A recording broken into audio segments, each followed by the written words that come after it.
Baik, jadi di sini saya selaku perwakilan kelompok 11 akan membuka jalannya presentasi. Sebelum memulai presentasi, ada baiknya saya ucapkan penganjali umat. Om Swastiastu. Assalamualaikum warahmatullahi wabarakatuh. Salam sejahtera bagi kita semua. Salam Namo Buddhaya, salam harmoni. Adapun video presentasi kali ini akan membahas tentang analisis kajian empiris penerapan kurikulum 13 bidang matematika di tingkat pendidikan dasar. Adapun anggota kelompok dari kelompok 11 yaitu Tua Yurini Puspitasari dengan NIM 21130111032 dari kelas 2A Pendidikan Matematika, Nikadep Meta Puspitayoni dengan NIM 21130111065 dari kelas 2A Pendidikan Matematika, Igede Arya Satya Dharma dengan NIM 21130111098 dari kelas 2B Pendidikan Matematika, Ide Ayu Gede Widicayani dengan NIM 21130111091 dari kelas 2C Pendidikan Matematika. Selanjutnya, saya sendiri, Nikade Rara Setiani dengan NIM 21130111092 dari kelas 2C Pendidikan Matematika. Putu Pratnya Gita Santi dengan NIM 21130111077 dari kelas 2D Pendidikan Matematika. Dan yang terakhir ada Made Priyamti Widya Maharani dengan NIM 21130111035 dari kelas 2D Pendidikan Matematika. Adapun topik pembahasan pada presentasi kali ini, yang pertama membahas konsep dasar kurikulum 2013, yang kedua pelaksanaan pembelajaran kurikulum 2013, yang ketiga tujuan pembelajaran matematika sekolah dasar dalam kurikulum 2013, yang keempat ada perkembangan kurikulum matematika sekolah dasar, dan yang terakhir ada penerapan pembelajaran matematika di sekolah dasar. Untuk topik pembahasan yang pertama yaitu konsep dasar kurikulum 2013 akan dijelaskan oleh rekan saya. Baik, terima kasih atas waktu dan kesempatan yang diberikan. Untuk materi 3.1 saya akan menjelaskan mengenai konsep dasar kurikulum 2013. Dalam pasal 1 ayat 19 UU nomor 20 tahun 2003, kurikulum adalah seperangkat rencana dan pengaturan mengenai tujuan, isi, dan bahan pelajaran, serta cara yang digunakan sebagai pedoman menyelenggarakan kegiatan untuk mencapai tujuan pendidikan tertentu. Nah, saat ini Indonesia sedang memberlakukan kurikulum 2013 sebagai sistem pendidikan. Kurikulum ini merupakan lanjutan dari pengembangan kurikulum berbasis kompetensi yang telah dirilis pada tahun 2004 dan KTSP 2006 yang mencangkup kompetensi sikap, pengetahuan, dan keterampilan secara terpadu. Selanjutnya, kurikulum 2013 dikembangkan atas teori pendidikan berdasarkan standar dan teori kurikulum berbasis kompetensi, di mana pendidikan berdasarkan standar menetapkan adanya standar nasional sebagai kualitas minimal warga negara yang dirinci menjadi standar isi, standar proses, standar kompetensi lulusan, standar pendidik dan tenaga kependidikan, standar sarana dan prasarana, standar pengelolaan, standar pembiayaan, dan standar penilaian kependidikan, di mana kurikulum berbasis kompetensi dirancang untuk memberi pengalaman belajar seluas-luasnya bagi peserta didik dalam mengembangkan kemampuan untuk bersikap, berpengetahuan, berketerampilan, dan bertindak. Jadi, kebijakan kurikulum 2013 dimaksudkan untuk melengkapi dan menyempurnakan berbagai kekurangan yang ada pada kurikulum sebelumnya. Nah, penekanan pembelajaran diarahkan pada kekuasaan pengetahuan dan keterampilan yang dapat mengembangkan sikap spiritual dan sosial sesuai dengan karakteristik pendidikan agama Islam dan budi pekerti. Perubahan kebijakan 2013 menyangkut 4 elemen perubahan kurikulum, yaitu pada standar kompetensi lulusan atau SKL, standar isi atau SI, standar proses, dan standar penilaian. Untuk materi selanjutnya akan dijelaskan oleh rekan saya. Terima kasih. Baik, di sini saya akan menjelaskan mengenai subbab yang kedua, yaitu pelaksanaan pembelajaran kurikulum 2013. Di mana dalam pelaksanaan pembelajaran ini itu menyangkut dua hal, yaitu mengenai proses pembelajaran dan jenis pembelajaran kurikulum 2013. Yang pertama, adapun pengertian pembelajaran, yaitu merupakan suatu proses interaksi antara guru dengan siswa maupun siswa dengan siswa untuk mencapai tujuan yang telah ditentukan yang diselenggarakan untuk membentuk watak, membangun pengetahuan, sikap, dan kebiasaan-kebiasaan yang meningkatkan mutu kehidupan peserta didik. Selanjutnya yaitu mengenai proses pembelajaran kurikulum 2013. Dalam proses pembelajaran ini itu terdapat 4 tahapan. Yang pertama yaitu mengamati, yang kedua bertanya, yang ketiga menganalisis, dan yang terakhir mengkomunikasikan. Jadi untuk proses pembelajaran kurikulum 2013 itu diawali dengan kegiatan mengamati oleh siswa. Siswa itu mengamati dengan cara melihat, membaca, mendengar, dan menyimak tentang masalah yang berkaitan dengan materi pembelajaran. Setelah siswa itu mengamati, maka akan muncul rasa keingintahuan sehingga siswa itu akan bertanya tentang apa yang ia lihat dan ia dengar. Serta akan disimak baik itu secara lisan maupun tulisan. Kemudian untuk langkah selanjutnya yaitu kegiatan menganalisis. Dengan cara siswa tersebut mengumpulkan informasi, menghubungkan informasi yang didapat oleh siswa, dan menentukan keterkaitan antara informasi yang satu dengan informasi yang lainnya. Kemudian yang terakhir kegiatannya yaitu siswa mengkomunikasikan hasil pengamatannya yang telah ia buat. Selanjutnya yaitu mengenai jenis proses pembelajaran kurikulum 2013. Itu dibagi atas 2 yaitu pembelajaran secara langsung dan pembelajaran secara tidak langsung. Untuk pembelajaran secara langsung itu mengembangkan proses pendidikan di mana siswa itu mengembangkan pengetahuan, kemampuan berpikir, dan keterampilan psikomotorik melalui interaksi langsung dengan sumber belajar. Kegiatan pembelajaran kurikulum 2013 ini itu meliputi kegiatan belajar mengamati, bertanya, mengumpulkan informasi, mengasosiasi atau menganalisis, dan mengkomunikasikan apa yang sudah ditentukan dalam kegiatan analisis. Serta proses pembelajaran secara langsung ini akan menghasilkan pengetahuan dan keterampilan yang langsung yang disebut dengan instructional effect, dan hasilnya adalah bertambahnya pengetahuan peserta didik dan keterampilan dari peserta didik yang kita bisa ukur dengan instrumen evaluasi yang sesuai. Kemudian untuk pembelajaran kurikulum 2013 secara tidak langsung itu terjadi selama pembelajaran langsung yang dilakukan, tetapi tidak berwujud kegiatan khusus. Nah, pembelajaran tidak langsung ini masih berkenaan dengan pengembangan nilai dan sikap sebagai proses pengembangan moral dan perilaku siswa. Baik, di sini saya akan melanjutkan ke pembahasan selanjutnya yaitu mengenai tujuan pembelajaran matematika dalam kurikulum 2013 untuk sekolah dasar. Jadi, tujuan pembelajaran matematika sekolah dasar dalam kurikulum 2013 yaitu untuk menciptakan siswa yang mampu membangun kompetensi dan pemahaman mengenai konsep-konsep, fakta, prosedur, dan gagasan matematika, sehingga mereka mampu untuk bernalar dan memecahkan masalah matematika yang berguna untuk kehidupan sehari-hari mereka. Nah, dalam mencapai tujuan pembelajaran matematika tersebut, seorang guru hendaknya dapat menciptakan gaya belajar kepada peserta didik dan mengadaptasi berbagai macam strategi pembelajaran yang akan memudahkan peserta didik untuk memahami konsep-konsep matematika. Selain itu, seorang guru juga dapat berupaya untuk memberikan inspirasi kepada peserta didik dengan gagasan-gagasan matematika yang menantang dan menyenangkan, yang dimana gagasan-gagasan tersebut dikemas dalam pembelajaran matematika yang interaktif, sehingga dengan pembelajaran yang interaktif tersebut akan memungkinkan siswa untuk aktif membentuk, menemukan, dan mengembangkan pengetahuannya. Dan kemudian, siswa juga dapat membentuk makna dari bahan-bahan pembelajaran melalui suatu proses belajar dan mengonstruksinya dalam ingatan yang sewaktu-waktu dapat diproses dan dikembangkan lebih lanjut lagi. Nah, hal ini juga telah dijelaskan bahwa pengetahuan atau pemahaman siswa itu sangat ditentukan, dibentuk, dan dikembangkan oleh siswa itu sendiri. Selanjutnya yaitu terdapat beberapa kompetensi dan kemampuan umum yang hendaknya dicapai sesuai dengan tujuan pembelajaran matematika sekolah dasar kurikulum 2013. Yang pertama adalah melakukan operasi hitung. Nah, operasi hitung ini menyangkut seperti penyembelahan, pengurangan, perkalian, pembagian, serta operasi hitung campuran yang termasuk juga melibatkan pecahan. Yang kedua, yaitu menentukan sifat dan unsur berbagai bangun datar dan juga bangun ruang sederhana. Sifat-sifat dan unsur tersebut termasuk dalam penggunaan sudut, keliling, luas, hingga volume. Yang ketiga, yaitu menentukan sifat simetri, kesebangunan, dan sistem koordinat.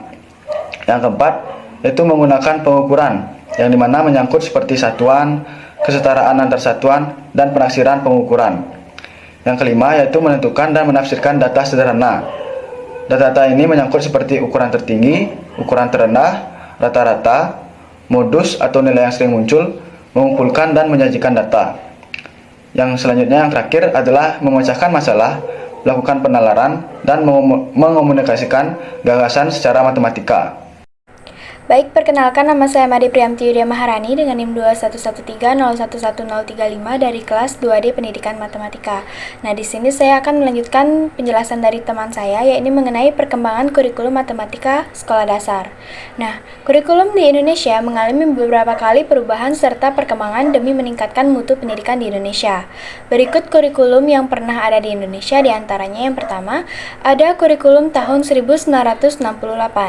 Nah, perkembangan pendidikan matematika pada kurikulum 1968 memiliki ciri-ciri sebagaimana dikemukakan oleh Rusvendi yang dikutip Supriyadi, yaitu yang pertama ada, dalam pengajaran geometri, penekanan lebih pada keterampilan berhitung, misalnya menghitung luas bangun geometri datar atau volume, bukan pada pengertian bagaimana rumus-rumus tersebut diperoleh. Kemudian yang kedua, lebih mengutamakan hafalan yang sifatnya mekanis daripada pengertian. Dan yang ketiga, program berhitung kurang memperhatikan aspek kontinuitas dengan materi pada jenjang berikutnya. Dan yang terakhir ada penyajian materi yang kurang memberikan peluang untuk tumbuhnya motivasi serta rasa ingin tahu siswa. Dari ciri-ciri yang dikemukakan oleh Rusvendi, kurikulum matematika pada tahun 1968 lebih menekankan pada perhitungan, tidak ada pemahaman konsep dari suatu materi, sehingga hanya menggunakan sistem hafalan. Nah, hal ini yang menyebabkan kurangnya efektivitas dalam penerapan kurikulum 1968 sehingga dilakukan perubahan kurikulum yang selanjutnya yaitu kurikulum 1975. Selanjutnya kita akan membahas mengenai kurikulum pada tahun 1975. Nah, kurikulum tahun 1975 merupakan perubahan dari kurikulum 1968. Nah, secara umum, terdapat ketentuan-ketentuan kurikulum pada tahun 1975, antara lain, yang pertama bersifat Integrated Curriculum Organization. Yang kedua, SD mempunyai satu struktur program yang terdiri atas 9 bidang studi. Yang ketiga, pelajaran ilmu alam dan ilmu hayat menjadi pelajaran ilmu pengetahuan alam. Dan yang terakhir, pelajaran ilmu aljabar dan ilmu ukur menjadi pelajaran matematika. Nah, dari ketentuan yang ada pada kurikulum 1975, terdapat sedikit perbedaan dengan kurikulum pada tahun 1968, yaitu ada pengurangan jumlah bidang studi pada setiap jenjang pendidikan dan pemisahan materi seperti ilmu hayat, ilmu ukur, dan ilmu aljabar. Nah, dalam bidang matematika sendiri pada tahun 1975, terjadi perubahan dalam pengajaran matematika di Indonesia. Menurut Rusvendi yang dikutip oleh Supriyadi, adapun karakteristik pengajaran matematika pada kurikulum 1975. Di antaranya, yang pertama ada terdapat topik-topik baru yang diperkenalkan yaitu himpunan, geometri, bidang ruang, statistika dan probabilitas. Kemudian ada relasi, serta penulisan lambang bilangan non-desimal. Selain itu, diperkenalkan pula konsep-konsep baru seperti penggunaan himpunan, pendekatan, pengajaran matematika secara spiral, dan pengajaran geometri yang dimulai dengan lingkungan. Kemudian yang kedua, soal-soal yang diberikan lebih diutamakan yang bersifat pemecah masalah. Yang ketiga, ada kesinambungan dalam penyajian bahan ajar antara sekolah dasar dan sekolah lanjutan. Yang keempat, program pengajaran pada matematika modern lebih memperhatikan adanya keberagaman antar siswa. Dan yang terakhir, terdapat upaya agar pengajaran matematika lebih menarik, misalnya melalui permainan, teka-teki, atau kegiatan lapangan. Sekian presentasi dari saya, selanjutnya akan dijelaskan oleh rekan saya. Terima kasih. Atas waktu dan kesempatan yang telah diberikan, di sini saya akan melanjutkan pemaparan materi mengenai perkembangan kurikulum pada tingkat sekolah dasar. Untuk perkembangan kurikulum yang ketiga yaitu pada kurikulum berbasis kompetensi KBK, di mana kita ketahui bahwa pada tahun 2004 kurikulum ini mengeluarkan dokumen kurikulum baru yang disebut kurikulum berbasis kompetensi. Adapun karakteristik dari kurikulum berbasis kompetensi antara lain: 1. Cakupan materi untuk SD meliputi bilangan, geometri dan pengukuran, pengolahan data, pemecahan masalah, serta penalaran dan komunikasi. Yang kedua yaitu terdapat penekanan pada pengembangan kemampuan pemecahan masalah, kemampuan berpikir logis dan kritis. Dan yang ketiga yaitu kurikulum berbasis kompetensi ini secara garis besarnya mencakup 3 komponen, yaitu komponen dasar, materi pokok, dan indikator pencapaian hasil belajar. Sekian untuk perkembangan kurikulum berbasis kompetensi KBK. Kurikulum yang keempat yaitu mengenai kurikulum tingkat satuan pendidikan KTSP, di mana seorang tokoh pendidikan yaitu Supriyadi mengemukakan ciri-ciri pendidikan matematika saat KTSP, antara lain: 1. Terdapat penekanan pada pengembangan kemampuan penyelesaian masalah, kemampuan berpikir logis, kritis, dan kreatif, serta kemampuan mengkomunikasikan matematika. Yang kedua yaitu kemampuan menyelesaikan masalah serta penalaran dan komunikasi bukan merupakan pokok bahasan tersendiri, melainkan harus dicapai melalui proses belajar dengan mengintegrasikan topik yang sesuai. Baik, untuk pemaparan materi mengenai perkembangan kurikulum selanjutnya akan dijelaskan oleh rekan saya. Baik, jadi selanjutnya saya akan menjelaskan perkembangan kurikulum matematika di sekolah dasar pada kurikulum 2013. Dalam kurikulum 2013 ini, pembelajaran matematika bertujuan untuk memfasilitasi siswa agar memiliki kemampuan penalaran, pemecah masalah, komunikasi matematis, dan representasi matematis. Implementasi pembelajaran matematika pada kurikulum 2013 ini lebih menekankan pada metode ilmiah. Dalam pendekatan saintifik, proses pembelajaran dimulai dengan mengamati suatu fenomena atau kejadian sebagai sumber belajar, selanjutnya menanya, mengumpulkan informasi, mengasosiasi, dan mengomunikasikannya. Di sini saya akan menjelaskan materi tentang penerapan pembelajaran matematika di sekolah dasar. Pembelajaran matematika merupakan salah satu muatan dalam pembelajaran tematik di sekolah dasar. Pembelajaran matematika di sekolah dasar tidak hanya berorientasi pada penguasaan materi matematika saja, melainkan materi matematika sudah diposisikan sebagai alat serta sarana bagi siswa dalam mencapai sebuah kompetensi. Menurut Solici tahun 2006, prinsip belajar matematika ada 3. Yang pertama yaitu perhatian dan motivasi sebagai pendorong aktivitas belajar peserta didik. Yang kedua ada keaktifan sebagai sikap positif dan daya penggerak peserta didik untuk berinisiatif melakukan aktivitas belajar. Ketiga, perlu adanya keterlibatan langsung dan pengalaman supaya anak dapat membangun pengetahuan sendiri melalui aktivitas yang ada. Penerapan pembelajaran matematika di sekolah dasar terbagi menjadi 2, yaitu yang pertama, pembelajaran matematika bagi sekolah dasar kelas 1, 2, dan 3 diintegrasikan ke tema-tema yang dipelajari. Namun untuk kelas 4, 5, dan 6 materi matematika sudah dipisahkan dari buku materi tematik yang terpadu. Pemisahan materi matematika pada buku tematik terpadu dilakukan karena apabila tetap digabungkan, maka materi matematika yang diperoleh oleh siswa dirasa dangkal serta siswa tidak mendapat pemahaman konsep matematika yang secara mendalam.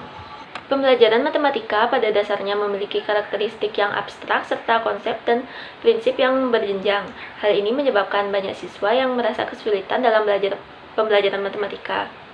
Keberhasilan pembelajaran matematika di sekolah dasar ditunjukkan oleh dikuasainya materi oleh siswa.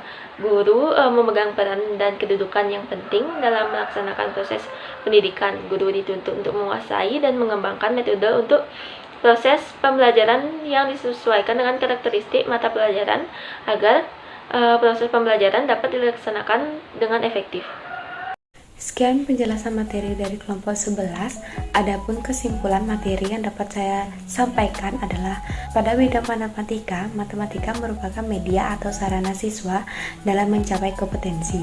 Pembelajaran matematika di sekolah dasar tidak hanya berorientasi pada penguasaan materi matematika saja, melainkan materi matematika diposisikan sebagai alat serta sarana bagi siswa dalam mencapai sebuah kompetensi, sehingga diharapkan pembelajaran matematika di sekolah dasar agar siswa mampu membangun pemahaman mengenai konsep-konsep, fakta, prosedur, dan gagasan matematika. Sekian video presentasi dari kelompok kami. Kami mohon maaf jika ada kesalahan kata atau kekurangan materi yang telah kami paparkan. Semoga materi ini dapat bermanfaat dengan baik. Sekian, terima kasih. Saya tutup dengan Parma Santi. Om Santi Santi Santi Om. Wassalamualaikum warahmatullahi wabarakatuh. Salam sejahtera untuk kita semua. Shalom, namo buddhaya, salam harmoni.